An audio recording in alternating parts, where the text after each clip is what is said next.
إن الحمد لله نحمده ونستعينه ونستغفره ونؤمن به ونتوكل عليه ونعوذ بالله من شرور أنفسنا ومن سيئات أعمالنا من يهده الله فلا مضل له ومن يضلله فلا هادي له وأشهد أن لا إله إلا الله وحده لا شريك له وأشهد أن محمدا عبده ورسوله يا أيها الذين آمنوا اتقوا الله حق تقاته ولا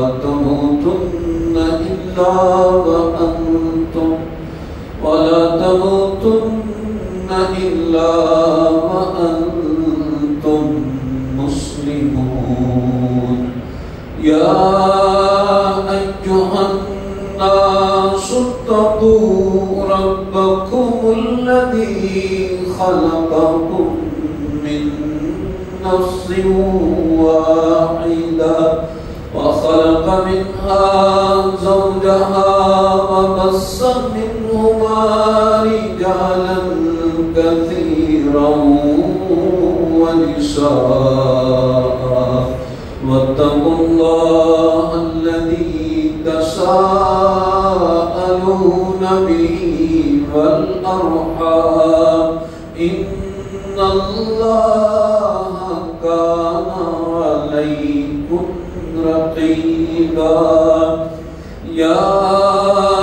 أيها الذين آمنوا اتقوا الله وقولوا قولا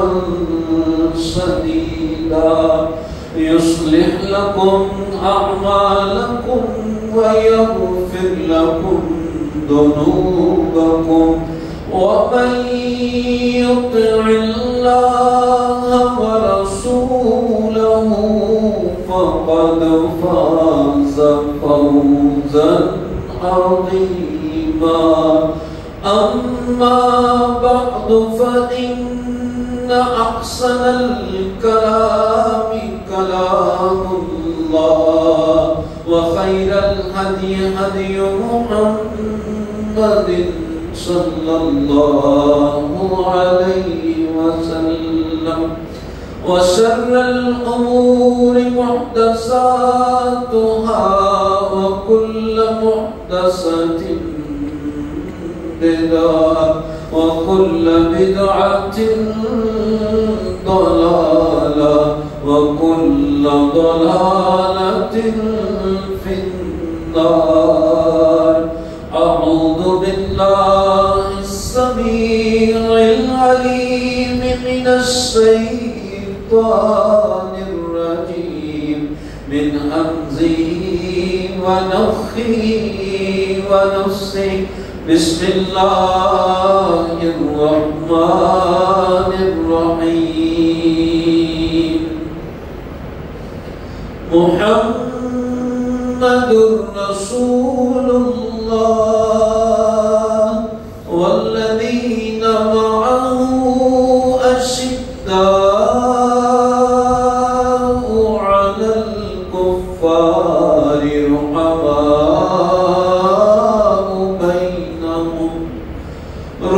رحماء بينهم تراهم ركعا سجدا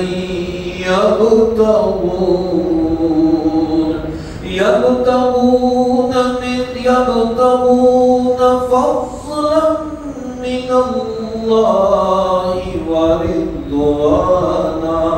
سيماهم في وجوههم من أثر السجود ذلك مثلهم في التوراة ومثلهم في الإنجيل كزرع أخرج شطأه فآزره فاستغلظ فاستوى على سوقه يعجب الزراع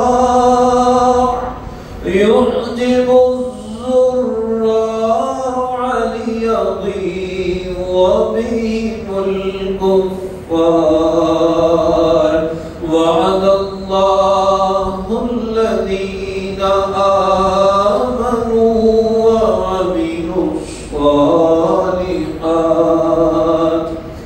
الذين آمنوا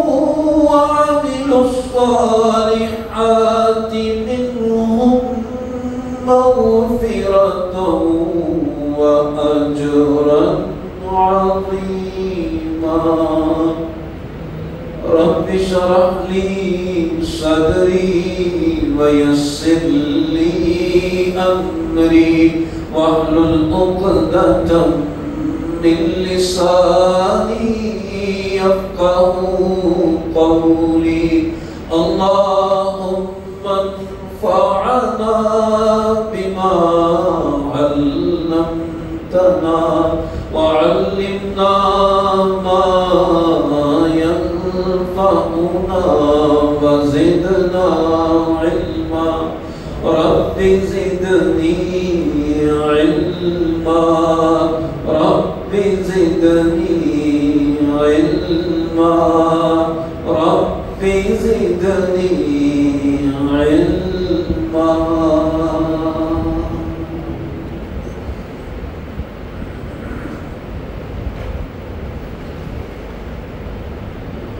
ہر قسم کے حمد و ثنا خالق کائنات اور مالک ارض و سما کے لیے ہیں اور لاکھوں کروڑوں درود و سلام اس ہستی دوست مقدس پر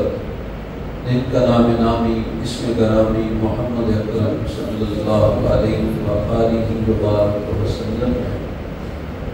وہ ذات مبارکہ مطہرہ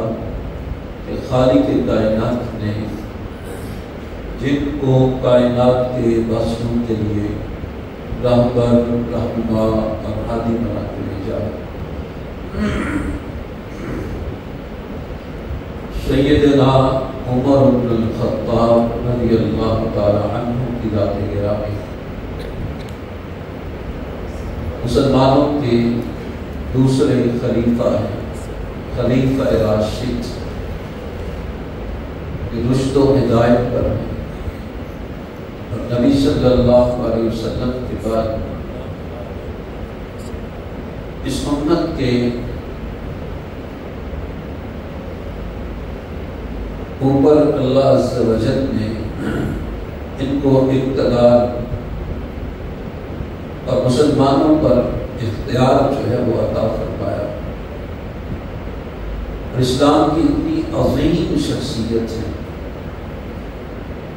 اور اسلام کے لیے بے شمار روشن خدمات انہوں نے سر انجام دی اللہ عز و جل نے ذاتی اوصاف کے ساتھ شخصی اوصاف کے ساتھ دینی اوصاف سے بھی ہمہ جہت ان کو مزین فرمایا انتہائی جرمی بہادر شجاع اور دلیر تھے عدل و انصاف عمر کا نام ہی عدل و انصاف ہے رضی اللہ تعالی عنہ بے شمار فتوحات جو اللہ عز و جل نے ان کے زمانے خلافت میں عطا فرمائی شاندار کردار اور دین اسلام کی خدمت کے ساتھ دین اسلام کے روشن چہرے کو خوبصورت درخشندہ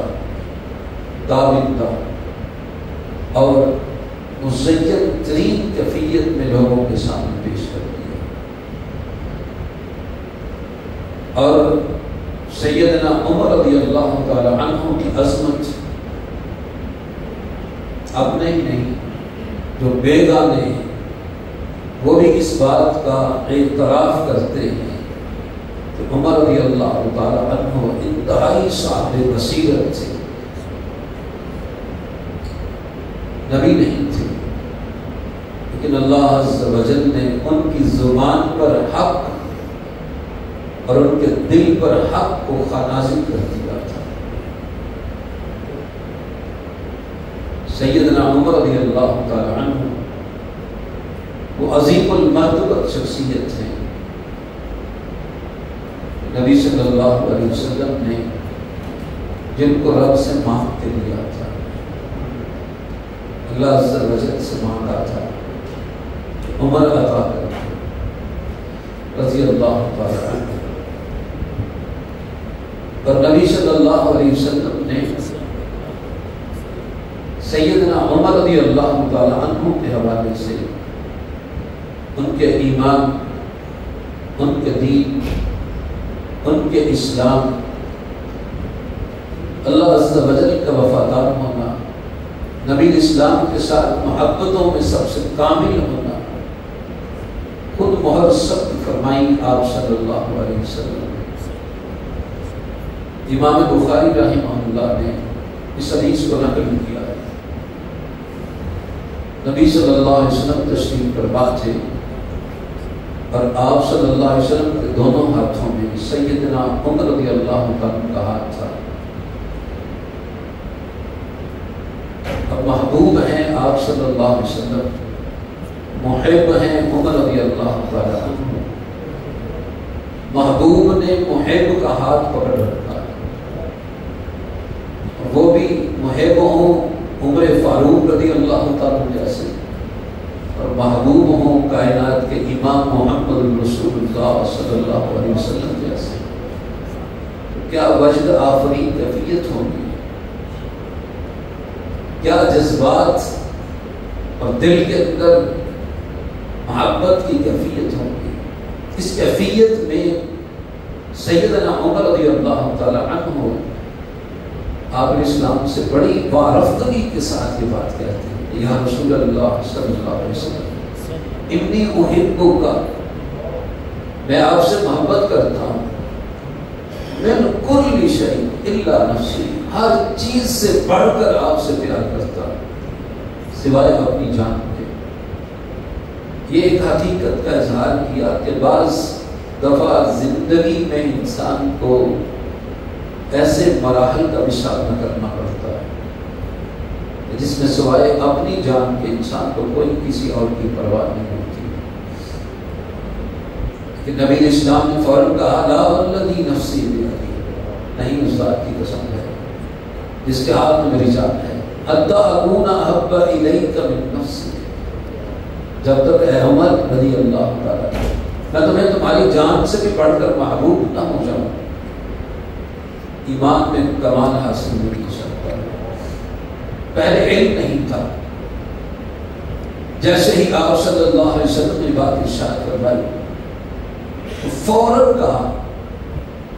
الآن واللہ،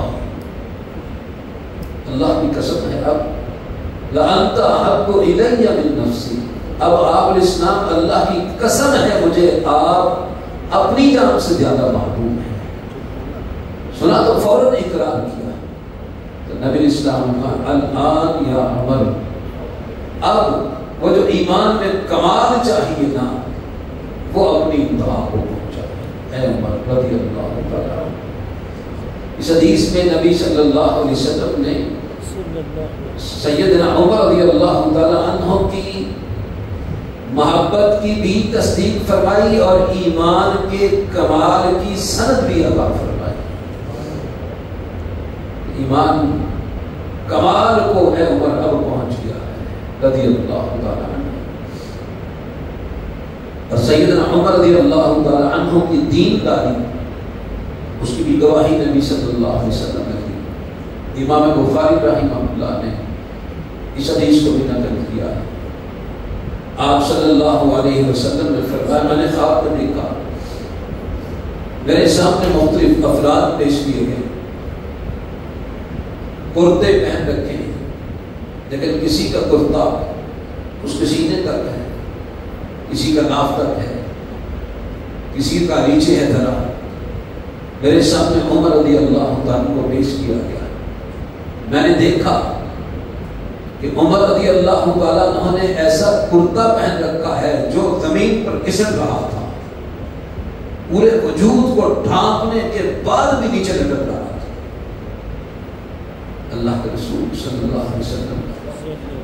اس آپ کی تعبیر کیا ہے،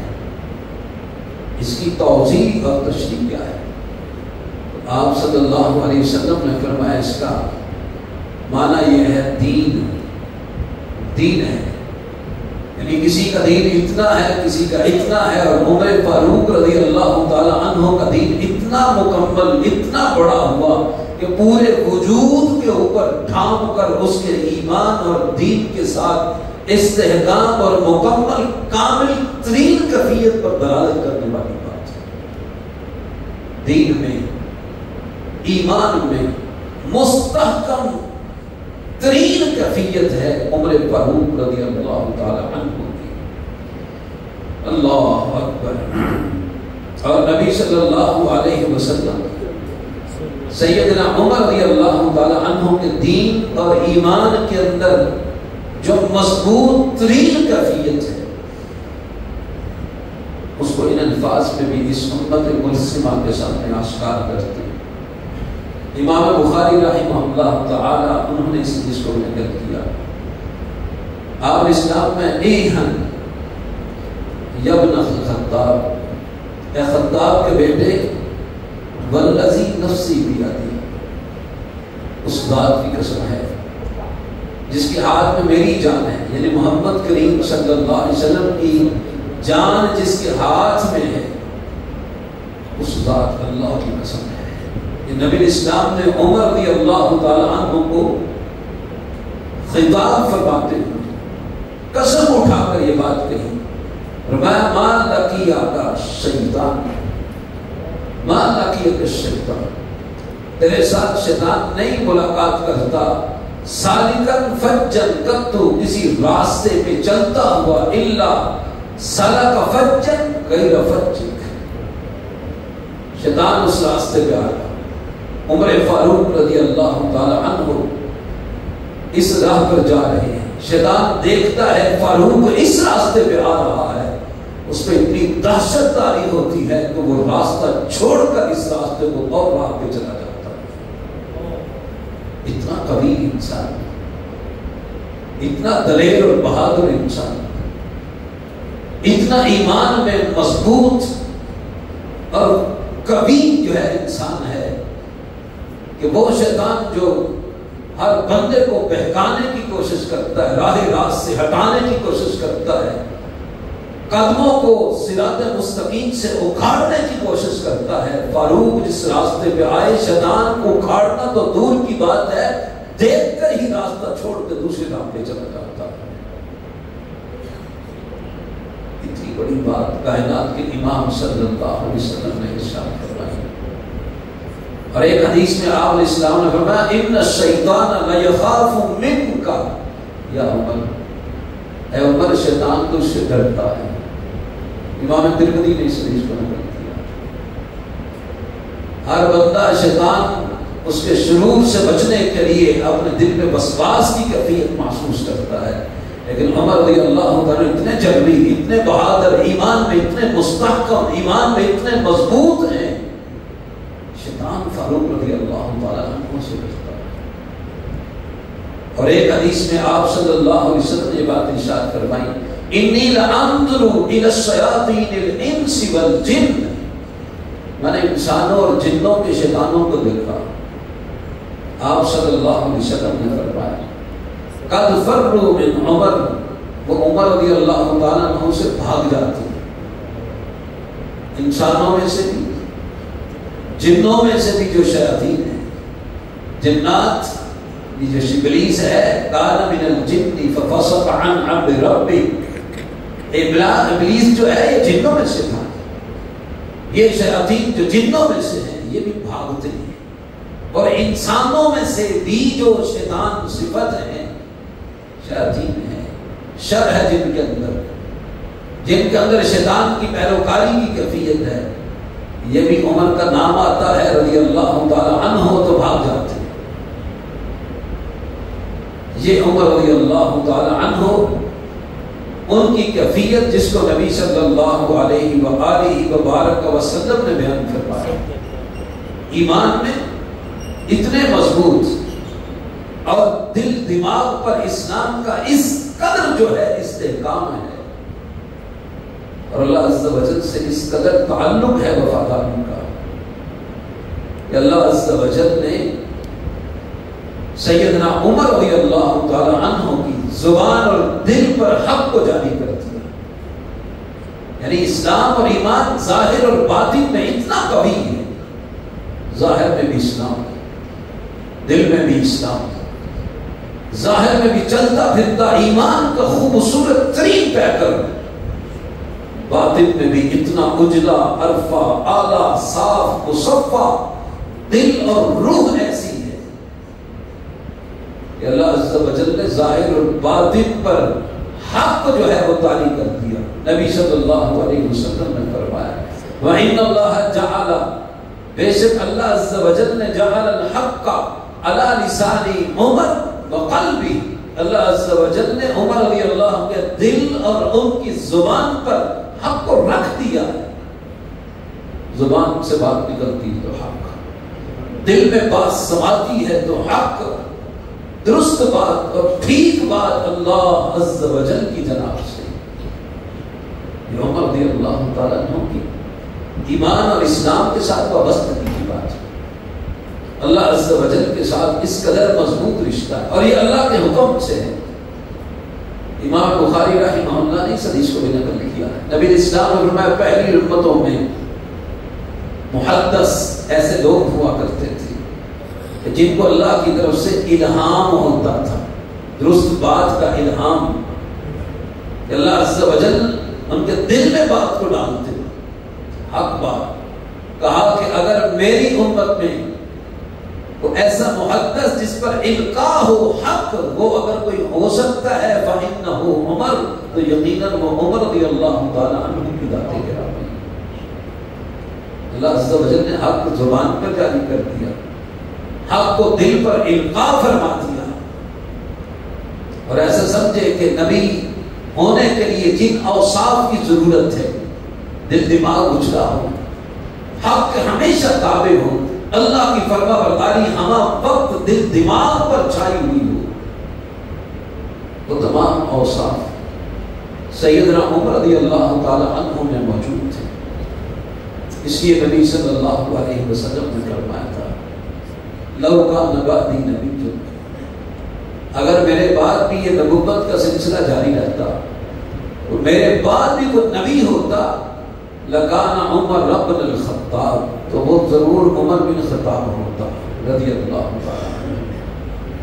لیکن چونکہ نبی اسلام کے بعد نبوت کا سلسلہ ختم ہو گیا، اور یہ بات یاد رکھیے گا، نبوت کوئی بندہ اپنی محنت سے، مشقت سے، عبادت اور ریاضت سے، بندگی اور عبادت سے، اور اللہ عز و جل کے سامنے اخلاص کو جتنا مرضی اختیار کر لے، منصب نبوت اور رسالت ریاضت و عبادت سے نہیں ملتی، یہ اللہ کا انتخاب ہوتا ہے،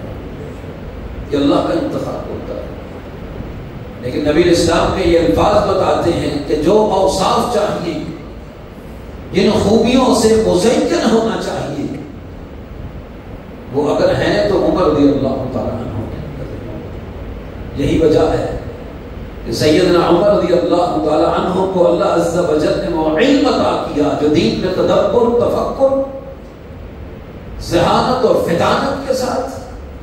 دین کے اندر بلیغ النظری کے ساتھ، انتہائی دین کے اندر راسخ العلم ہونا، اور دین کے اندر جو ہے فہم و فراست ہونا، کمال درجے کی سیدنا عمر رضی اللہ تعالی عنہ کو حاصل تھی۔ اور اس کے بارے میں بھی نبی مکرم صلی اللہ علیہ وسلم نے یہ بات ارشاد فرمائی تھی۔ امام بخاری رحمہ اللہ نے اس حدیث کو بھی نقل کیا۔ آپ نے اسلام میں فرمایا میں نے خواب دیکھا، مجھے دودھ کا پیالہ دیا گیا، اور دودھ کا پیالہ میں نے پیا تو اس دودھ کے اثرات جو ہیں میں نے اپنے پورے جسم پر اس کے اثرات دیکھے، حتیٰ کہ اپنے ہاتھ کے ناخن جو ہے وہاں پر بھی دودھ کے اثرات میں نے دیکھے۔ کہا وہ پینے کے بعد میں نے وہ پیالہ عمر رضی اللہ تعالیٰ عنہ کو دے دیا۔ عرض کہ اللہ کے رسول صلی اللہ علیہ وسلم اس خواب کی تعبیر کیا ہے؟ تو آپ صلی اللہ علیہ وسلم نے فرمایا علم ہے، علم اس خواب کی تعبیر ہے، کیونکہ انبیاء علیہم السلام علم میں سب سے کامل اور سب سے بڑھ کر ہوتے ہیں۔ وقت کا پیغمبر رسول جو ہوتا ہے علم میں سب سے اونچا ہوتا ہے، اور فرمایا وہ علم اللہ نے مجھے عطا کیا، اور پھر وہ پیالہ جو علم ہے وہ میں نے عمر رضی اللہ تعالیٰ عنہ کو دیا ہے۔ یہی وجہ ہے کہ سیدنا عمر رضی اللہ تعالیٰ عنہ نے دین اسلام کے اندر متعدد مرتبہ نبی اسلام کو کسی چیز کے بارے میں مشورہ رائے میں دیا بات تو اللہ عز و جل نے آسمان سے وحی بنا کر قرآن بنا کے اس کو نازل کر دیا۔ متعدد آیات مبارکہ ہیں کہ عمر رضی اللہ تعالیٰ عنہ یہاں زمین پہ مشورہ دیتے ہیں، رب اس کو قرآن بنا کے وحی بنا کے نازل کروا دیتے ہیں۔ وہ علم تھا نبی صلی اللہ علیہ وسلم کے اس صحابی کو، اس عظیم جرنیل اور عظیم شخصیت کو اللہ عز و جل نے عطا فرمایا تھا، اور یہ حضرت عمر رضی اللہ تعالیٰ کے علم پر بصیرت کی بات ہے نا۔ حضرت عمر رضی اللہ تعالیٰ عنہ نے اپنے زمانہ خلافت میں جن اصطلاحات کو لاگو کیا تھا، جو قوانین وضع کیے تھے، آج بھی بہت سے یورپین ممالک کے اندر ان میں سے وہ قوانین جو ہیں عمر لاز کے نام پر یورپین ممالک کے اندر لاگو ہیں، کہ یہ وہ قوانین ہیں جو 1400 سال پہلے عمر بن خطاب رضی اللہ تعالیٰ عنہ نے بنائے تھے۔ آج کے جدید دور کے اندر اس سے فائدہ حاصل کر رہے ہیں، غیر مسلم حاصل کر رہے ہیں، وہ اقرار کرتے ہیں کہ عمر رضی اللہ تعالیٰ عنہ جیسا ذہین اور فتین انسان دنیا میں کم پایا گیا جو اتنا بلیغ النظر ہے۔ اور عمر رضی اللہ تعالیٰ عنہ کے زمانہ میں جو دین اسلام کی سرحدیں پھیل رہی تھی، بڑھ رہی تھی، وہ ایسے نہیں بڑھ رہی۔ کوئی سی بندے کے ذہن میں سوال آ سکتا ہے کہ عمر رضی اللہ تعالیٰ عنہ تو مدینہ میں ہوتے تھے، امیر المؤمنین تھے، اور 22 لاکھ مربع میل سے زائد مسلمانوں کی مملکت اس وقت پھیل چکی تھی، تو عمر رضی اللہ تعالیٰ تو مدینہ میں، یہ تو مجاہدین تھے جو جہاد کے ذریعے اسلامی سرحدوں کو اور اللہ کے دین کو پھیلاتے ہوئے زمین پر آگے بڑھتے جا رہے تھے۔ عمر رضی اللہ تعالیٰ کا اس میں کیا کمال ہے؟ اللہ اکبر۔ یہ وہ بندہ کہہ سکتا ہے جو علم نہیں رکھتا سیرت عمر رضی اللہ تعالیٰ عنہ کا۔ مسلمانوں کے کمانڈر ان چیف جو ہیں وہ سیدنا ابو عبیدہ ابن الجراح رضی اللہ تعالیٰ عنہ، اور ملک شام کی طرف جو ہیں جو ان کے دستے راز تھے وہ سیدنا عمرو بن عاص رضی اللہ تعالیٰ عنہ، اور اس کے علاوہ اور بھی سیدنا ابو عبیدہ ابن الجراح رضی اللہ تعالیٰ عنہ کے ماتحت جو ہیں بہت سے کمانڈر مختلف سرحدوں پر پھیل رہے ہیں، اور ہر مقام پر، ہر جگہ پر جہاں بھی اسلام اور کفر کی لڑائی ہو رہی ہے، لمحہ لمحہ رپورٹ دی جاتی، باقاعدہ جنگ سے پہلے عمر رضی اللہ تعالیٰ عنہ کو قاصد آ کے بتاتا ہے مسلمان اتنی تعداد میں ہیں، یہاں مسلمان ہیں، یہاں مسلمان ہیں، اتنے فاصلے پر مسلمانوں کا ایک لشکر موجود ہے، کافروں کی تعداد اتنی ہے، ان کا حدود الاربع اتنا ہے، ان کی فوج اتنی ہے، ان کے پاس اسلحے کی کیفیت ایسی ہے۔ یہ ساری باتیں حضرت عمر رضی اللہ عنہ کو پہنچائی جاتی ہیں، اور حضرت عمر رضی اللہ تعالیٰ مدینہ میں بیٹھ کر چشم تصور سے وہ میدان جنگ کا نقشہ اپنے ذہن بناتے ہیں، پھر اس نقشے میں رنگ بھرتے ہیں، اور یہاں سے ہدایات ارشاد فرماتے ہیں 5000 بندہ ادھر کر دیں، 2000 بندہ ادھر کر دیں، باقی 10,000 کو پیچھے رکھ دیں، اس پر فلاں کمانڈ رکھو، اس پر فلاں کمانڈ کو بندے کو کمانڈ کرنے کے لیے آگے بڑھاؤ، فلاں جو لشکر ہے اس میں سے 5,000 کی ٹکڑیاں ایک دن آئے، پھر اگلے دن 5,000 آئے، پھر اگلے دن آئے، اس کیفیت کے ساتھ میدان جنگ میں جنگ کرنی ہے آپ نے۔ عمر رضی اللہ تعالیٰ عنہ مدینے میں بیٹھ کر یہ رہنمائی دیتے ہیں اور مسلمان جہاں آگے بڑھتے ہیں فتح یاب ہوتے چلے جاتے ہیں، ایک ایک محاذ پر، ایک ایک محاذ پر۔ عمر رضی اللہ تعالیٰ عنہ پیچھے سے اس طرح ہدایات ارشاد فرماتے، وہ اس طرح مدینے میں بیٹھے سامنے میدان کا نقشہ بناتے۔ کافروں کی تعداد کیا ہے، کافروں کے ساتھ سپاہی کتنے ہیں، کافروں کے ساتھ سپاہی کے کمک آنے والے کون کون سے علاقے ہیں جو کفار کو پیچھے سے سپاہی اور اسباب وسائل مہیا کر رہے ہیں، وہ ساری ہدایات اور رہنمائی حضرت عمر رضی اللہ عنہ کو پہنچاتے، اور عمر رضی اللہ تعالیٰ عنہ وہاں پھر رہنمائی کرتے کہ یہاں پر ایسے اٹیک کرنا ہے، ایسے آگے بڑھنا ہے، یہاں سے قدم پیچھے رکھنے ہیں، اس کیفیت کو اختیار کرنا ہے۔ ویسے ہی حضرت عمر رضی اللہ عنہ کا نام نہیں تھا، وہ ہر معاملہ میں یہ منصوبہ بندی یہاں مدینہ میں بیٹھ کے کرتے تھے اور اسلامی سرحدیں آگے بڑھتی چلی جا رہی تھی۔ یہ علم تھا، یہ بصیرت تھی، یہ فہم و فراست تھی، یہ ذہین اور فطین انسان سیدنا عمر رضی اللہ تعالی عنہ کی ذات گرامی، اور یہی عمر رضی اللہ تعالی عنہ ہے کہ آپ رضی اللہ تعالیٰ کے زمانہ میں، یعنی یہ فرد واحد اس وقت کی بات جب ذرائع ابلاغ نہیں ہے اور 22 لاکھ مربع میل سے زائد کی حکومت جو ہے اس کو مدینہ سے بیٹھ کے کنٹرول کرتے۔ اس وقت عمر رضی اللہ تعالیٰ کے زمانہ میں جو ہے نا یہ اسلامی سرحدیں آج کی دنیا میں جو ممالک ہیں، دیسیوں ممالک، سعودی عرب، عمان، لبنان، فلسطین، مصر، متحدہ عرب امارات، کویت، دبئی، ایران، عراق، یہ ساری مملکتیں جو ہیں یہ سب حضرت عمر رضی اللہ عنہ کے زمانہ میں ایک اسلامی حکومت تھی۔ یعنی آج 10-12 مملکتوں جو ہیں، الگ الگ ملک جو ہیں، وہ سب حضرت عمر رضی اللہ تعالیٰ کے زمانہ میں حضرت عمر رضی اللہ عنہ کے متحد یہ سارے کام کر رہے تھے، اور یہاں مدینے سے ان کو لیڈ کر رہے تھے سیدنا عمر رضی اللہ تعالیٰ عنہ۔ اور یہ ان کی بصیرت اور فہم و فراست کی بات ہے کہ نبی صلی اللہ علیہ وسلم نے جو کشید گوئیاں فرمائی تھی، روم اور ایران جو دو بہت بڑی سپر پاورز تھی، وہ سیدنا عمر رضی اللہ عنہ کے زمانہ خلافت میں مسلمانوں کے سامنے سرنگون ہوتی۔ کیوں نہ ہوتی، کیوں نہ ہوتی، اللہ کیوں نہ ہوتی؟ نبی صلی اللہ علیہ وسلم نے اللہ سے مانگا ہی اس لیے تھا۔ امام ترمذی نے اس حدیث کو نقل کیا، 2 حدیث ہیں۔ جب مسلمان انتہائی دیگر کو حالات سے گزر رہے تھے، مکہ کے اندر کفار کی طرف سے چڑھائی تھی، مسلمان انتہائی کمزور اور ناتواں تھے، نبوت کے 6 سال گزر چکے تھے، اور کفار وہ اس قدر سختی اور درستگی کا انداز اختیار کیے ہوئے تھے مسلمانوں کے خلاف، مکہ میں رہنا جینا دوبر ہو گیا تھا۔ اس وقت نبی صلی اللہ علیہ وسلم سوچتے ہیں کوئی تو ایسا ہونا چاہیے، کوئی شجاع ہو، بہادر اور دلیر ہو، جو مسلمانوں کی حمایت کے لیے کھڑا ہو اور مسلمانوں کو اس سے کوئی تقویت حاصل ہو۔ 2 انسان نگاہ خطاب، نگاہ انتخاب میں آتے ہیں، ایک ابو جہل بن ہشام تھا،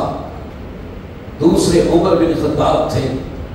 نبی صلی اللہ علیہ وسلم اللہ سے دعا کرتے ہیں، اللہ ان 2 بندوں میں سے ابو جہل اور عمر بن خطاب میں سے جو تجھے محبوب ہے وہ عطا فرما دے۔ ابو جہل اور عمر بن خطاب میں سے جو تجھے محبوب ہے، جو تیرا پسندیدہ ہے، وہ عطا فرما دے۔ اللہ اکبر۔ اور دوسری حدیث میں نبی اسلام ہمیں اللہم اعز الاسلام بعمر بن الخطاب، اللہ عمر بن خطاب رضی اللہ عنہ کے ذریعے اسلام کو عزت عطا فرمائے۔ دونوں حدیث سے یہ بات سامنے آتی ہے، نبی اسلام کی نظر انتخاب بھی عمر بن خطاب پہ تھی، اور اللہ عز و جل کے سامنے دونوں ناموں کو رکھ کر اللہ سے التجا کی، اللہ جو تجھے پسند ہے وہ دے دے۔ حدیث میں ساتھ آتا ہے کہ نبی صلی اللہ علیہ وسلم نے جب اس طرح دعا کی تو اللہ عز و جل کے ہاں محبوب جو ٹھہرے تو عمر بن خطاب تھے رضی اللہ تعالیٰ عنہ۔ عمر رضی اللہ تعالیٰ عنہ اللہ کا بھی انتخاب ہے اور محمد رسول اللہ صلی اللہ علیہ وسلم کا بھی انتخاب ہے، اللہ کا بھی انتخاب ہے، رسول اللہ صلی اللہ علیہ وسلم کا بھی انتخاب ہے۔ لیکن عجیب بات یہ ہے، جن کے دل میں کوڑ اور کجی ہے، دل میں حسد اور بغض ہے، وہ کہتے ہیں کہ عمر رضی اللہ تعالیٰ عنہ جو مسلمان ہوئے تو اوپر سے وہ کچھ اور تھے، اندر سے کھوٹے تھے، اندروں کھوٹے سے۔ اللہ اکبر۔ میں یہ بات کہتا ہوں، جو حضرت عمر رضی اللہ تعالیٰ عنہ پر اعتراض کرتا ہے نا، اصل میں عمر رضی اللہ تعالیٰ عنہ پر اعتراض نہیں کرتا، وہ اللہ پر اعتراض کرتا ہے، محمد رسول اللہ صلی اللہ علیہ وسلم پر اعتراض کرتا ہے۔ کیوں؟ نبی اسلام نے مانگا تھا، محمد رسول اللہ صلی اللہ علیہ وسلم نے مانگا تھا، اور کس سے مانگا تھا؟ اللہ سے مانگا۔ دیکھیں، میں اگر کسی نیکی کے کام میں دین اسلام کی معاونت کے حوالے سے میں مسجد میں کہوں کہ بھائی چندے کی ضرورت ہے، چندہ دے دیں، ایک بندہ 1000 کا نقلی نوٹ دے جاتا ہے، 1000 کا نقلی نوٹ دے جاتا ہے، میں نے مانگا، دینے والے نے 1000 کا نقلی نوٹ دے دیا، اس میں میرا قصور ہے کہ نقلی نوٹ دینے والے کا قصور ہے؟ جس نے نقلی نوٹ دیا اسی کا قصور ہے۔ نبی اسلام نے مانگا، اللہ سے مانگ میں کوئی کمی کوتاہی نہیں تھی، اور جس سے مانگا وہ ظاہر کو بھی جانے، باطن کو بھی جانے۔ الا یعلم من خلق، اللہ نے فرمایا کیا وہ نہیں جانتا جس نے پیدا کیا ہے؟ جس نے فاروق کو پیدا کیا، اس کے ظاہر کو پیدا کیا، باطن کو پیدا کیا، دل کو بنایا، دماغ کو بنایا، روح کو بنایا، کیا وہ نہیں جانتا تھا کہ عمر رضی اللہ عنہ کو میں نے کیسا بنایا ہے؟ اللہ نے دیا تھا، اور کائنات کے امام محمد رسول اللہ صلی اللہ علیہ وسلم نے رب سے مانگا تھا۔ اب اللہ نے دیا تو کیا اللہ نے کھوٹا دے دیا؟ اس لیے جو کھوٹا سمجھتا ہے اصل میں وہ اللہ پر اعتراض کرتا ہے کہ اللہ نے کھوٹا دے دیا۔ عمر رضی اللہ تعالیٰ عنہ جیسے سچا، سچا، کھڑا، اعلیٰ، عرفہ، عظیم المرتبت کوئی نہیں تھا۔ اسی لیے نبی اسلام کی نظر انتخاب انہی پہ پڑی، اللہ عز و جل سے مانگ کے دیا۔ اور جو عمر رضی اللہ تعالیٰ عنہ کو کھوٹا سمجھتا ہے، واللہ وہ دنیا میں بھی کھوٹا ہے، دنیا میں بھی بے بھوکت، بے حیثیت ہے، اور کل قیامت کے دن بھی اس کا کوڑی مول نہیں پڑے گا جو عمر رضی اللہ تعالیٰ عنہ کو کھوٹا سمجھتا ہے۔ دنیا آخرت میں بے بھوکت، بے حیثیت ہے وہ شخص۔ اللہ اکبر۔ بات کی تو مجھے یاد آ گیا، مولانا سید سبطین شاہ نقوی حافظہ اللہ تعالی متعدد مرتبہ اس مسجد میں بھی تشریف لائے، وہ جماعت کے مشہور خطیب ہیں۔ گجرانوالہ میں ایک جگہ پہ گفتگو کرتے ہوئے میں نے سامنے ان سے لائیو سنا، انہوں نے بات بیان کی کہ وہ کہتے ہیں میرا سگا ماموں تھا، سگا ماموں، اور شاہ صاحب اس وقت چھوٹے تھے، سگا ماموں تھا، وہ عمر رضی اللہ تعالی عنہ سے اتنا بغض اور عناد رکھتا، اتنا بغض اور عناد رکھتا کہ گھر میں کوئی کتا داخل ہوتا نا تو وہ کہتا کہ عمر آ گیا ہے، عمر رضی اللہ تعالی کا نام لے کے کہتا کہ عمر آ گیا۔ شاہ صاحب کہتے ہیں، وہ فرماتے ہیں کہ جب میرا وہ ماموں، سگا ماموں، جب وہ موت کا وقت آیا تو اللہ نے اس وقت تو اس کو موت نہیں دی، جب تک وہ کتوں کی طرح بھونکتا نہیں رہا. مرنے سے پہلے کتوں کی طرح وہ بھونکتا رہا. پھر اس کی موت واقع ہوئی. شاہ صاحب نے فرمایا تھا کہ ہمارا رشتہ اصحاب رسول کے ساتھ ہے، ہماری محبتیں نبی اسلام کے رفقاء کے ساتھ ہیں، ہمارا اخلاص نبی اسلام کے ساتھیوں کے ساتھ ہے، ہمارے دل دماغ کے اندر اگر محبت ہے تو نبی اسلام کے صحابہ کے ساتھ ہے. اور اس کے برعکس ہر وہ رشتہ، وہ ناطہ، وہ تعلق، وہ قریب ترین کا رشتہ ہی کیوں نہ ہو، سگی والدہ کا بھائی ہے، سگا ماموں ہے، ہمارا ان کے ساتھ کوئی رشتہ، کوئی تعلق نہیں، ہماری محبتیں ہیں تو اسی کے ساتھ جو صدیق و فاروق رضی اللہ تعالی عنہما سے محبت کرتا ہے، جو ان کو کھوٹا سمجھتا ہے دنیا میں بھی کھوٹا ہے، آخرت میں بھی کھوٹا ہے. اس کا مول نہیں پڑنے والا، ایک کوڑی مول نہیں پڑنے والا. کیوں؟ اللہ سے مانگ کر لیا، اللہ نے عطا کیا تھا، دین اسلام کی عظمت اور رفعت کے لیے اللہ نے عطا کیا تھا. عمر رضی اللہ تعالی عنہ، یہی وجہ ہے کہ سب یہ بات کہتے ہیں کہ تمام صحابہ رضوان اللہ علیہ مجمعین یہ مرید رسول ہیں اور فاروق اعظم رضی اللہ تعالی عنہ مراد رسول ہیں. رب سے مانگ کر لیا تھا اور عزت اور دین کی آبیاری کے لیے مانگا تھا. یہی وجہ ہے کہ عمر رضی اللہ تعالی عنہ جب اللہ تعالی نے ان کو اسلام کی توفیق عطا فرمائی اور نبی علیہ السلام کی رفاقت میں عطا کیا تو پہلی مرتبہ صحن حرم میں رب کی بارگاہ میں اعلانیہ جا کے کھڑے ہونے کی جرت جو ہے وہ مسلمانوں کو اللہ عز و جل نے فاروق اعظم رضی اللہ تعالی عنہ کی رفاقت کی وجہ سے عطا فرمائی. صحیح بخاری میں عبداللہ ابن مسعود رضی اللہ تعالی عنہ فرماتے ہیں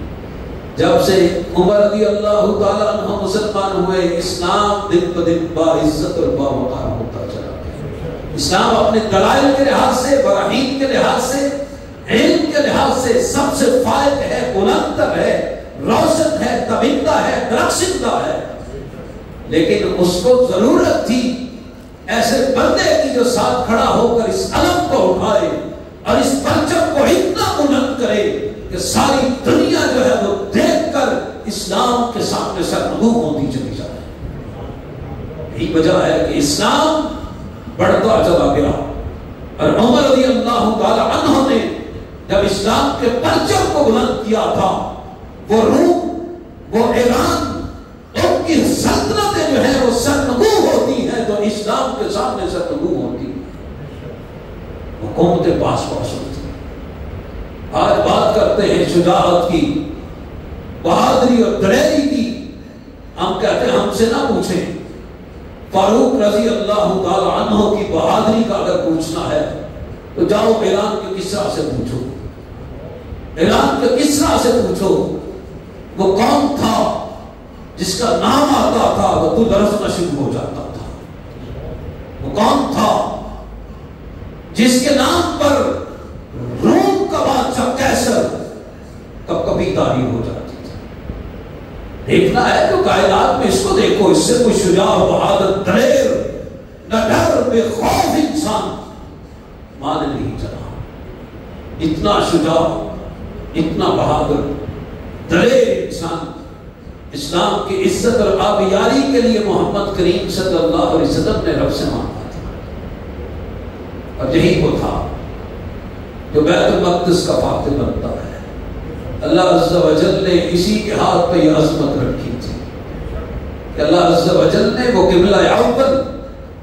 عمر رضی اللہ عنہ، اور پھر مورخین نے یہ بات لکھی ہے کہ یہ بات پہلی کتابوں کے اندر موجود تھی کہ جو آنے والا ہوگا بیت المقدس کو فتح کرنے والا، حضرت عمر بن عاص رضی اللہ تعالیٰ عنہ اس وقت محاصرہ کرنے والے تھے بیت المقدس اس کے قرب و جوار کا. تو عمر بن عاص رضی اللہ تعالیٰ عنہ نے ان کو کہا سرنگو ہو جاؤ، تمہیں جھکنا ہی پڑے گا، ماننا ہی پڑے گا. انہوں نے کہا کہ تیرا نام کیا ہے؟ کہا میرا نام عمرو بن عاص ہے۔ کہا تو وہ نہیں ہے جس کے ہم سے نبوء ہونے والے ہیں، ہمارے کتابوں میں لکھا ہے جس کے سامنے ہم اپنے ہتھیاروں کو ڈالیں گے اس کا نام عمر نہیں عمر بن خطاب ہوگا رضی اللہ تعالیٰ عنہ کی ذات ہے۔ پھر یہی بات طے ہوئی کہ عمر آئیں گے تو بیت المقدس کی کنجیاں ان کے سپرد کی جائیں گے۔ اللہ اکبر۔ عمر رضی اللہ تعالیٰ عنہ کو اطلاع دی گئی، مدینہ میں امیر المؤمنین کو پیغام دیا گیا کہ بیت المقدس کی چابیاں لینے کے لیے آپ کو تشریف لانا پڑے۔ عمر رضی اللہ تعالیٰ عنہ تشریف لاتے۔ اللہ اکبر۔ اور یقین کریں کسی کہنے والے نے یہ فکرہ کہا، شاندار کہا، اس نے کہا کہ عمر رضی اللہ تعالیٰ عنہ وقت کا بادشاہ ایسا تھا جس کے نام سے روم اور ایران اس کے بادشاہ قصہ و کیسر کبکباتے تھے، لیکن بادشاہ ہونے کے باوجود فقیر تھا۔ دنیا نے ایسا کوئی بادشاہ نہیں دیکھا جو بادشاہ بھی ہو اور فقیر بھی ہو۔ فقیر ایسا ہے کہ وہ جسم پہ کپڑا پہنا ہوا ہے، متعدد پیوند لگے ہوئے ہیں۔ فقیر ایسا ہے مسلمانوں کا امیر اور بادشاہ ہونے کے باوجود کہ مجاہدین کے گھروں میں جاتا ہے اور ان کو پوچھتا ہے اگر سبزی کی ضرورت ہے تو خادم گھر پہ حاضر ہے، دروازے پہ میں سبزی لا دیتا ہوں۔ خط آیا ہے مجاہد کا تو گھر والوں کو عمر بن خطاب پڑھ کے خط سناتے ہیں، مدینے کی گلیوں میں چکر لگاتے ہیں۔ اور جب روم کے بادشاہ کا نمائندہ آیا تھا عمر رضی اللہ تعالیٰ عنہ سے ملنے مدینہ کے لیے، اس کے ذہن میں اس نے ساری زندگی روم کے بادشاہ کیسر کو دیکھا، اس کے شاہانہ اٹھک بیٹھک کو دیکھا، ان کی زندگی کے معاملات کو دیکھا تھا۔ وہ تصور میں دیکھتا رہا کہ جس نے روم اور ایران اس کی طرف قدم بڑھائے ہیں وہ کتنا عظیم بادشاہ ہوگا، کتنا اس کا ٹھاٹ باٹ ہوگا، اس کی زندگی کے اندر زیب و آرائش کی کیفیت کیا ہوگی۔ مدینہ کی بستی میں پہنچا، بستی کو دیکھا، کچی سی بستی ہے، وہ محلات نہیں، چھوٹے چھوٹے گھرانے ہیں۔ حیران شستر مدینے کی گلیوں میں چکر لگاتا، پوچھتا پھرتا ہے کہ امیر المؤمنین کا محل کہاں ہے؟ کہا یہاں امیر المؤمنین کا محل کوئی نہیں ہے، وہاں مسجد ہے، وہاں سے پتہ کرو۔ گھومتا پھرتا مسجد نبوی میں پہنچا، پوچھتا جی امیر المؤمنین سے ملنا ہے کہاں میں؟ کہا جی ابھی کہ نماز کا وقت ہوگا تو نماز پڑھانے کے لیے تشریف لائیں گے، پھر یہیں پہ بیٹھیں گے، مصلی پہ بیٹھ کے یہیں سے سارے قافلوں کو کنٹرول کرتے ہیں، یہیں سے دستوں کو ہدایات جاتی ہے، یہیں سے قافلے روانہ ہوتے ہیں، یہیں سے اسلامی سرحدوں کو بڑھانے کے لیے ہدایات یہیں سے جاری ہوتی، اسی کچی مسجد سے یہیں پہ بیٹھتے ہیں۔ ارے اس وقت ملاقات ہو تو کہاں ہوگی؟ کہا دوپہر کا وقت ہے، کہیں مدینے کے باہر گلی میں دیکھو، باہر وادی سے باہر دیکھو، وہ کہیں کسی سائے کے نیچے وہ سستانے کے لیے کہیں بیٹھا ہوگا۔ ہائے اللہ، وہ ڈھونڈتا ہوا مدینے کی بستی سے باہر نکلا اور دیکھا ایک جوان رانا، وجود مضبوط ہے، کبھی انسان قداور تھے عمر رضی اللہ تعالیٰ عنہ۔ عمر اگرچہ بہت اس وقت ڈھل چکی تھی، جوانی اور رانائی کی بات تو نہیں تھی، لیکن گٹھا ہوا مضبوط جسم اور ایک تقوی کی جو جھلک ہوتی ہے، جو للہیت کا چہرے پر رعب و دبدبہ ہوتا ہے، وہ درجہ یوتام موجود تھا۔ وہ دیکھا کہ ایک شخص وہ ایک سائبان کے نیچے، درخت کے سائے کے نیچے پتھر زمین پہ رکھا، سر کو اس کے اوپر رکھ کے وہ لیٹا ہوا ہے، دیکھا کب کپا رہا ہے، کب کبھی تاری ہو گئی، یہ وہ ہے۔ کسی نے جاتے ہوئے بتایا یہ عمر بن خطاب ہے رضی اللہ تعالیٰ عنہ، وہ کمی جان لیا ہے، یہ ہے وہ۔ کیوں نہ ہو کہ جو اپنی قوم کے لیے وہ ایسا انسان جس کو اپنے کسی پروٹوکول کی ضرورت ہی نہیں، جو دوسروں کے مالوں کی حفاظت کرنے والا، جو دوسروں کے لیے محافظت کا باعث بننے والا، جس کی ساری مملکت کے اندر کوئی سر اٹھانے والا فتنہ نہیں تھا، فتنہ ہی کوئی نہیں تھا، امن تھا، راحت اور سکون کی فضا تھی، جو عمر بن الخطاب رضی اللہ تعالی عنہ کے زمانہ مملکت کے اندر، زمانہ خلافت کے اندر موجود تھی۔ یہ ہے رضی اللہ تعالی، وہ بادشاہ تھا اور فقیر بھی تھا۔ یہ بیت المقدس جا رہا ہے، وہاں کمانڈر ان چیف سیدنا ابو عبیدہ ابن الجراح رضی اللہ تعالی عنہ سے ملاقات ہوئی۔ کہا امیر المؤمنین،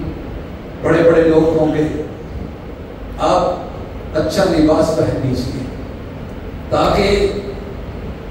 امیر المؤمنین مسلمانوں کے بادشاہ کے ساتھ ملاقات کرنے کے وقت جو کیفیت ظاہری صحیح ہو جائے۔ عمر رضی اللہ تعالیٰ نے کہا ابو عبیدہ رضی اللہ تعالیٰ تمہیں کیا ہو گیا ہے؟ تم ظاہری باتوں اور ظاہری ٹپ ٹاپ کے پیچھے کب سے پڑ گئے؟ ہاں جی، اسلام کے نام نے، اللہ کے نام نے، اللہ کی وفاداری کی کیفیت نے ہمیں عزت دی ہے، وہی ہمارے لیے کافی ہے، ہمیں ظاہری ٹھاٹ باٹ کی کوئی ضرورت نہیں۔ اسی کیفیت کے ساتھ بیت المقدس کی کنجیاں دی ہیں۔ اور یہ بھی یاد رکھیں کہ حضرت ابو عبیدہ ابن الجراح جو کمانڈر ان چیف تھے عمر رضی اللہ تعالیٰ عنہ کے، وہ ظاہری ٹھاٹ باٹ کو پسند کرنے والے نہیں تھے، لیکن دل میں خیال آیا تھا عیسائی ہیں، بڑے بڑے لوگ ہیں، وہ دیکھیں گے تو امیر المومنین کو کچھ تھوڑا سا ٹپ ٹاپ ہونی چاہیے، ورنہ خود اپنی کیفیت کیا ہے۔ جب عمر رضی اللہ تعالیٰ عنہ کی ابو عبیدہ ابن الجراح رضی اللہ تعالیٰ سے ملاقات ہوئی تو آپ رضی اللہ تعالیٰ عنہ نے کہا اپنے باقی ساتھیوں کہ آپ چلیں، میں ان کے ساتھ جاتا ہوں۔ ابو عبیدہ ابن الجراح رضی اللہ تعالیٰ کے ساتھ ان کے گھر میں پہنچے۔ حضرت ابو عبیدہ رضی اللہ تعالیٰ کے فرماتے ہیں میرے دل میں تھا کہ عمر رضی اللہ تعالیٰ میرے ساتھ جو چلے ہیں یہ دیکھنا چاہتے ہیں کہ میرا رہن سہن کیسا ہے، بغاؤ دیکھنا چاہتے ہیں، کیونکہ امیر المؤمنین اپنے گورنروں کو بھی دیکھا کرتے تھے کہ ان کی اٹھک بیٹھک کیسی ہے، ان کے معاملات کیا ہیں، باقاعدہ انویسٹیگیشن ہوتی تھی، تحقیق ہوتی تھی، اور پھر ان کے معاملے میں ان کی رہنمائی کرواتے تھے، دیکھنا چاہتے ہیں۔ گھر میں لے آئے ابو عبیدہ ابن الجراح رضی اللہ تعالیٰ، امیر المؤمنین نے دیکھا رضی اللہ تعالیٰ عنہ نے گھر میں کمبل، چند برتن، ایک سواری کا پلان پڑا تھا۔ عمر رضی اللہ تعالیٰ عنہ نے ابو عبیدہ ابن الجراح رضی اللہ عنہ کی طرف دیکھا، فرمایا سامان؟ کہا امیر المؤمنین اتنا ہی ہے، کہا کھانا لاؤ۔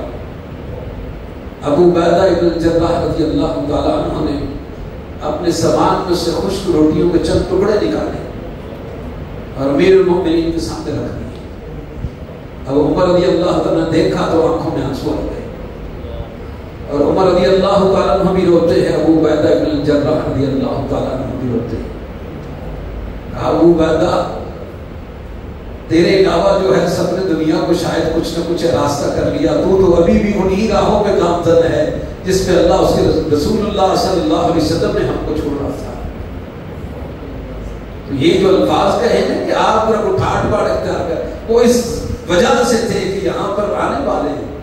بڑے بڑے لوگ ہوں گے، لیکن عمر رضی اللہ تعالیٰ نے کہا کہ یہی فقیرانہ لباس،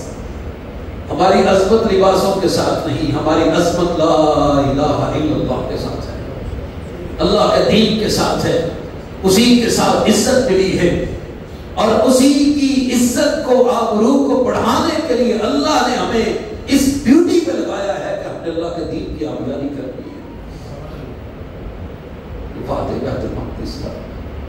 واللہ میں عمر رضی اللہ عنہ کی سیرت جو تھوڑا بہت اس کا مطالعہ کیا ہے، ان کی زندگی میں جو سب سے اہم چیز نظر آتی ہے وہ اللہ کا ڈر تھا، اللہ کا خوف تھا، للہیت اخلاص تھی۔ یہ وہ چیز ہے کہ جو ان کے روح اور دبدبے کو چار سو تک پھیلا دینے کا باعث تھی۔ دین کی آبیاری اور دین کے اندر ہو سکتا ہے بڑے بڑے بال سماج میں شجاع دلیر بہادر بھی ہوں، لیکن وہاں پر عمر رضی اللہ تعالیٰ عنہ جیسا تقویٰ بھی چاہیے، للہیت بھی چاہیے، صاف شفاف شخصیت، کردار اور سیرت بھی چاہیے۔ بیت المقدس کی فتح اللہ عز و جل نے عمر رضی اللہ عنہ کے ہاتھوں میں کی۔ ہم یہ بات نہیں کہتے کہ یا اللہ عمر جیسا حکمران دے دے، یہ نہیں کہتے، اے اللہ عمر رضی اللہ تعالیٰ عنہ جیسے تھے ان جیسا تو 100ویں حصے والا بھی بندہ دے دے جو آج ہمارے دین کی آبیاری کے لیے کھڑا ہو۔ کہ عمر رضی اللہ تعالیٰ عنہ کے اندر جو صلاحیتیں تھیں، جو اللہ عز و جل نے اوصاف دیے اس کے اجر و عشیر یعنی 20 حصہ بھی ہو، آخر میں 100واں حصہ بھی اگر کسی کو مل جائے تو وہ اس دنیا کے اندر سب سے ذہین فتیل، اللہ کا ڈر رکھنے والا کمانڈر اور اللہ عز و جل کی بارگاہ میں دین اسلام کی سربلندی کے لیے کافی ہو سکتا ہے۔ آج جو حالات ہیں بیت المقدس کے اور اس کے متصل غزہ کے، دل خون کے آنسو ہوتا ہے۔ ہر اس انسان کا دل جس کے دل میں ایمان کی رمق ہے اور جس کے دل میں مسلمانوں کے درد اور غم کی کیفیت ہے، اے اللہ جس کا تو عمر رضی اللہ تعالیٰ عنہ کے ذریعے اسلام کی عزت اور آبرو کو بلند کیا، اے اللہ ہمیں بھی کوئی ایسے حکمران نصیب کروا۔ اللہ ایسے حکمران جو مسلمانوں کے درد کا مداوع کر سکے، یا اللہ ان کی کچھ پناہی کے لیے کھڑے ہو سکے، اللہ ان کو اس ظلم و استبداد سے نجات دلانے کا باعث بنے، یا اللہ ہمیں ایسے حکمران کو نصیب کروا دے، اللہ ایسے بہادر اور شجاع اور تیری ذات کا ڈر رکھنے والے کو ایسے حکمران بھی نصیب کروا کہ مسلمانوں کے غم کی جو ہے نا وہ غم گساری کا باعث بنے اور ان کے دکھوں کے مداوع کر دینے کا باعث بنے، اے اللہ ایسا حکمران ہم کو بھی عطا فرما۔ تو یہ حضرت عمر رضی اللہ تعالیٰ عنہ کی ذات گرامی، اللہ اکبر۔ اور یاد رکھیے گا عمر رضی اللہ تعالیٰ عنہ اللہ کے محبوب، محمد رسول اللہ صلی اللہ علیہ وسلم کے محبوب، تمام صحابہ کے محبوب تھے۔ صحیح بخاری میں آتا ہے نبی صلی اللہ علیہ وسلم سے سوال کیا گیا، اللہ کے رسول صلی اللہ علیہ وسلم سب سے زیادہ مردوں میں سے آپ محبت کس سے کرتے ہیں؟ تو نبی اسلام نے فرمایا تھا میں ابو بکر سے سب سے زیادہ پیار کرتا ہوں۔ پوچھا کہ اللہ کے رسول ابو بکر رضی اللہ تعالیٰ عنہ کے بعد سب سے پیارا کون ہے؟ کہا ابو بکر کے بعد اگر کوئی پیارا ہو سکتا ہے تو عمر فاروق ہی ہو سکتا ہے رضی اللہ تعالیٰ عنہ۔ نبی اسلام نے ابو بکر رضی اللہ تعالیٰ عنہ کے بعد سب سے زیادہ اپنے تمام صحابہ میں سے محبوب جس کو قرار دیا وہ عمر بن الخطاب رضی اللہ تعالیٰ کی ذات گرامی۔ اور صحیح بخاری میں سیدنا عبداللہ ابن عمر رضی اللہ تعالیٰ عنہما فرماتے ہیں کہ ہم رسول اللہ صلی اللہ علیہ وسلم کے زمانہ میں، آپ اسلام کے زمانہ میں، آپ اسلام کے بعد سب سے افضل سمجھتے ہیں تو ابو بکر کو سمجھتے تھے تمام صحابہ، اور ابو بکر رضی اللہ تعالیٰ عنہ کے بعد اگر کسی کو افضل سمجھتے تھے تو عمر رضی اللہ تعالیٰ عنہ کو سمجھتے تھے، اور ان کے بعد اگر کسی کو فضیلت والا سمجھتے تھے تو عثمان ابن عفان رضی اللہ تعالیٰ عنہ کو سمجھتے تھے، اور اس کے بعد ہم کسی کو کسی پر فضیلت نہیں دیتے تھے۔ اور ایک روایت میں یہ لفظ موجود ہے کہ ہم نبی اسلام کے سامنے اس بات کا اظہار بھی کرتے تھے کہ سب سے افضل ابو بکر ہیں، پھر عمر ہیں، پھر عثمان ہیں، تو نبی صلی اللہ علیہ وسلم جو ہے اس بات پر کچھ نہیں ہمیں کہتے تھے کہ آپ ٹھیک کر رہے ہیں، غلط کہہ رہے ہیں، یہ نہیں کہتے تھے، آپ خاموش ہوتے تھے۔ اس کا مطلب ہے کہ آپ اسلام کی نگاہ میں بھی یہی محبوب ترین تھے، اللہ کے بھی محبوب، محمد کریم صلی اللہ علیہ وسلم کے بھی محبوب، تمام صحابہ کے محبوب، صدیق و فاروق رضی اللہ تعالی عنہما، اور سیدنا علی المرتضی رضی اللہ تعالی عنہ کے ہاں بھی سب سے محبوب۔ امام بخاری نے اس حدیث کو بھی نقل کیا، محمد ابن حنفیہ رحمہ اللہ تعالی، حضرت علی رضی اللہ عنہ کے بیٹے ہیں، سوال کرتے اپنے بابا سے، حضرت علی المرتضی رضی اللہ تعالی عنہ سے، اور سوال اس وقت کیا جب صدیق و فاروق رضی اللہ تعالی عنہما زمانہ ہوا، کئی برس بیت چکے تھے، اس دنیا سے رخصت ہوئے۔ کہا بابا یہ بتائیے کہ نبی صلی اللہ علیہ وسلم کے بعد اس امت میں سب سے افضل کون ہے؟ سوال کیا محمد ابن حنفیہ رحمہ اللہ، علی رضی اللہ عنہ کے بیٹے نے اپنے بابا علی المرتضی رضی اللہ تعالی عنہ سے، امام بخاری رحمہ اللہ نے اس حدیث کو نقل کیا ہے، تو سیدنا علی المرتضی رضی اللہ تعالی نے فرمایا نبی اسلام کے بعد اس امت میں سب سے افضل ابو بکر ہے رضی اللہ تعالی۔ محمد ابن حنفیہ رحمہ اللہ نے دوسرا سوال کیا، بابا ابو بکر کے بعد پھر کون افضل ہے؟ حضرت علی المرتضی رضی اللہ عنہ فرمانے لگے اس کے بعد اگر کوئی افضل ہے تو عمر ابن الخطاب رضی اللہ تعالیٰ عنہ افضل ہے۔ امام بخاری رحمہ اللہ نے اس حدیث کو نقل کیا، اور صحیح بخاری میں یہ بات بھی موجود ہے کہ سیدنا عمر فاروق رضی اللہ تعالیٰ عنہ نے سیدنا علی المرتضی رضی اللہ تعالیٰ عنہ سے یہ بات کہی کہ میرے نکاح اور عورت کی حاجت نہیں ہے، لیکن جی یہ چاہتا ہے کہ نبی صلی اللہ علیہ وسلم کے نسبی رشتے سے میرا تعلق جڑ جائے، کیونکہ نبی اسلام نے فرمایا تھا کل قیامت کے دن سارے رشتے ٹوٹ جائیں گے سوائے میرے نسبی رشتے کے ساتھ۔ تو میں یہ چاہتا ہوں کہ آپ اپنی بیٹی سیدہ ام کلثوم رضی اللہ تعالی عنہا، جو سیدہ فاطمہ رضی اللہ تعالی عنہا کے بدن سے تھی، عمر رضی اللہ تعالیٰ عنہ نے رشتہ مانگا حضرت علی رضی اللہ تعالیٰ عنہ سے، تو حضرت علی رضی اللہ تعالیٰ عنہ نے سیدنا عمر فاروق رضی اللہ تعالیٰ عنہ کو یہ رشتہ دیا، اور سیدہ ام کلثوم رضی اللہ تعالیٰ عنہ ان کے بدن سے پھر سیدنا عمر رضی اللہ تعالیٰ عنہ کے دو بچے پیدا ہوئے، ایک سیدنا زید تھے، دوسری سیدہ رقیہ تھی، اور سیدنا زید جو ہیں یہ عمر میں بڑے ہوئے، اور بڑے ہونے کے بعد یہ بات کہا کرتے تھے کہ میں دو امیر المؤمنین کا بیٹا ہوں، میرے بابا عمر امیر المؤمنین ہیں اور میرے نانا علی المرتضی رضی اللہ تعالیٰ عنہ امیر المؤمنین۔ یہ صحیح بخاری میں، اور رشتہ کس کو دیتے ہیں؟ محبوب کو دیتے ہیں تو دشمن کو دیتے ہیں؟ محبوبوں کو رشتہ دیتے ہیں۔ داماد کا رشتہ عزت کا رشتہ، محبت کا رشتہ ہوتا ہے۔ علی المرتضی رضی اللہ تعالیٰ عنہ عمر فاروق رضی اللہ تعالیٰ عنہ سے اتنا پیار کرتے ہیں کہ اپنی اور سیدہ فاطمہ رضی اللہ تعالیٰ عنہا ان کی بیٹی سیدہ ام کلثوم کا نکاح سیدنا عمر بن الخطاب رضی اللہ تعالیٰ عنہ سے کیا ہے۔ اور یہ بات اصول کافی میں محمد بن یعقوب کلینی نے لکھا، شیعہ کی معتبر کتاب الاستبصار کے اندر محمد بن حسین طوسی نے یہ بات لکھی، اور بھی کتب شیعہ کے اندر یہ رشتہ موجود ہے کہ سیدنا علی المرتضی رضی اللہ تعالی عنہ نے سیدنا عمر رضی اللہ تعالی عنہ کو اپنی بیٹی سیدہ ام کلثوم کا رشتہ دیا تھا۔ اللہ اکبر۔ تو یہ محبوب تھے حضرت علی رضی اللہ تعالی عنہ کے بھی، اور صحیح بخاری میں یہ بات بھی آتی ہے جب حضرت عمر رضی اللہ تعالی عنہ شہید ہو گئے، شہادت کے بعد ان کے جسم پر چادر ڈال دی گئی، اصحاب رسول کا ایک ہجوم تھا جو حضرت عمر رضی اللہ تعالی عنہ کے جسد حاکی، اس کے گرد ان کے لیے استغفار اور ان کے درجات کی بلندی کے لیے دعائیں کر رہے تھے۔ عبداللہ ابن عباس رضی اللہ تعالی عنہما فرماتے ہیں میں بھی کھڑا تھا تو پیچھے سے وہ آیا، اس نے میرے کندھے پر ہاتھ رکھی اور ہاتھ رکھ کر یہ بات کہی، اس نے کہا کہ اللہ اس پر رحم فرما دے،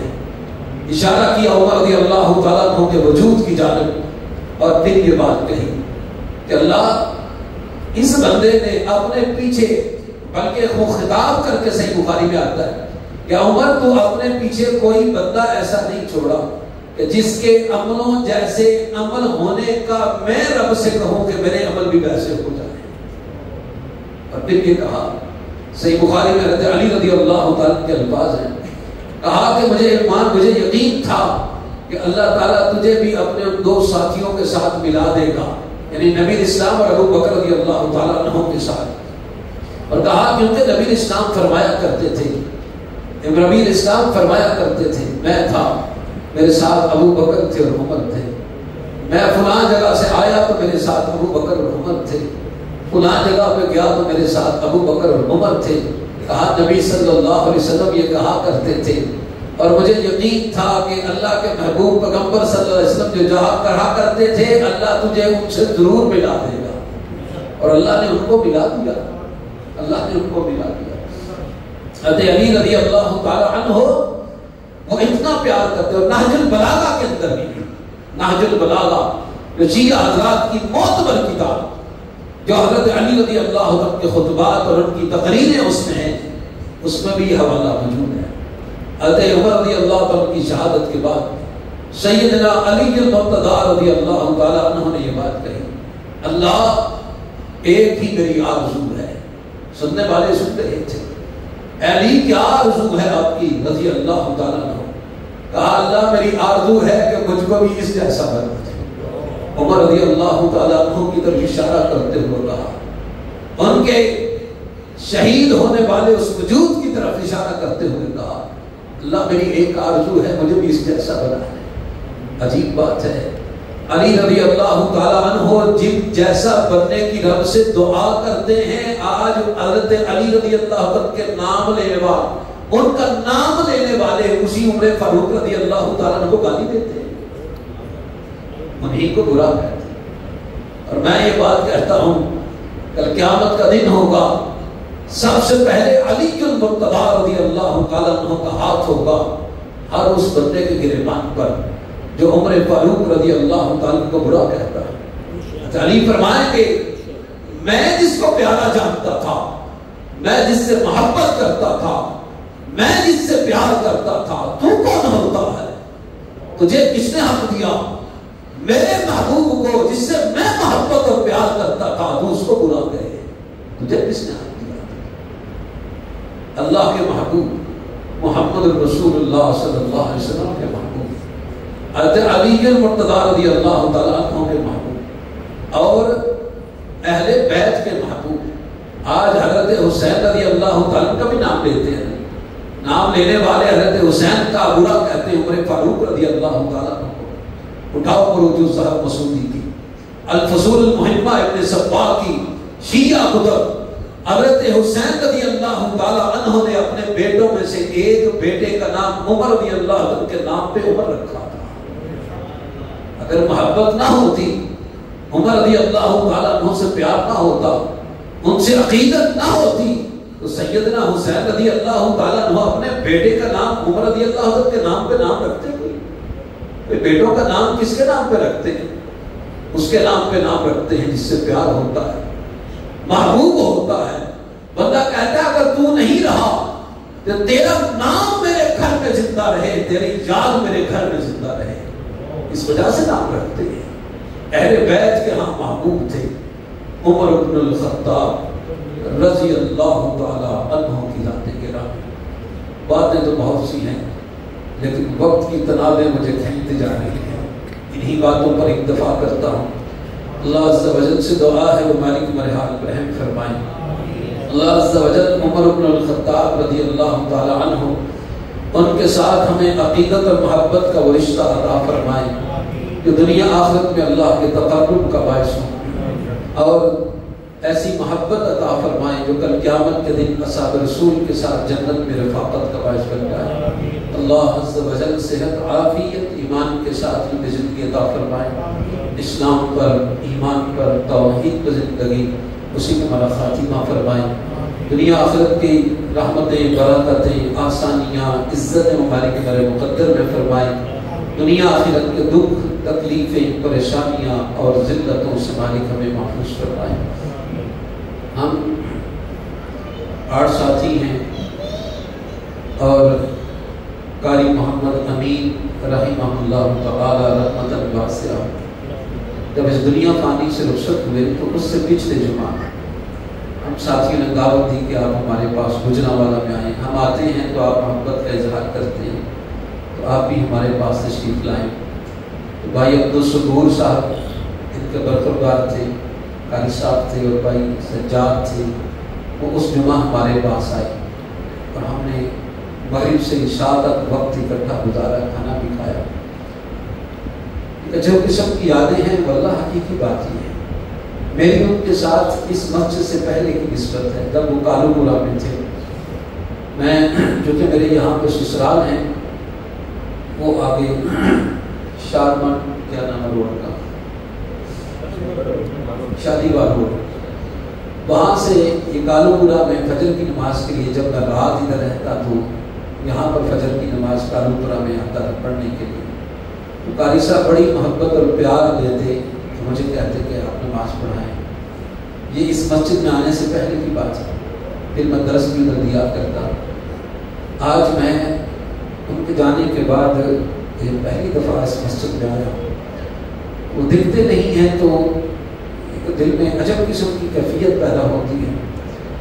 کہ انہوں نے محبت پیار، اور اس دن بھی ہمیں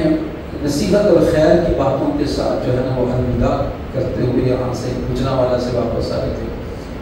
تو ساتھی بھی راستے میں بات کر رہے تھے کہ ہم سمجھیں کہ ہم آج آپ احباب سے ان کی تعزیت کے لیے آئے ہیں کہ اللہ تعالیٰ ہمارے اس بھائی کی آخرت کی منزل کو آسان فرما دے. اللہ عز و جل ان کی قبر کو جنت کے باغیچوں میں سے باغیچہ بنا دے. اللہ عز و جل ان کی حسنات کو قبول فرمائے. اللہ تعالیٰ ان کی کوتاہیوں سے لفظوں سے صرف نظر فرمائے. اور آخرت کے جتنے لمحے ہیں، ہر لمحہ، ہر لحظہ، ہر پل اور گھڑی، اللہ تعالیٰ ان کے ساتھ اپنی رحمت بخشش عنایت اور فضل کو شامل فرما دے. اللہ تعالیٰ ان کو معاف فرما دے. اللہ تعالیٰ ان کے اعمال کو اور نیکیوں کو ان کے لیے صدقہ جاریہ بنائے. یہ در و دیوار یہ انشاءاللہ الرحمن اللہ کے فضل و کرم سے ان کے عقیدہ توحید کی، نبی الاسلام سے محبت کی، اصحاب رسول سے محبت کی، کہ قیامت کے دن بھی گواہی دیں گی. یہ در و دیوار میں ممبر و محراب، یہ ساری چیزیں ان کے حق میں انشاءاللہ گواہی دیں گی. اللہ عز و جل ان کے حال پر رحم فرمائے، اعلیٰ علیین میں ان کو جگہ عطا فرمائے. اور بھی جتنے ساتھی مسلمان ہم سے بچھڑ چکے ہیں، اللہ تعالیٰ سب کی آخرت کی منزلوں کو آسان فرمائے، سب کی پریشانی کو رفع فرمائے،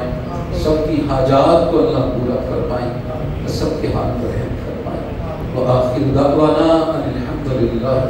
رب العالمین.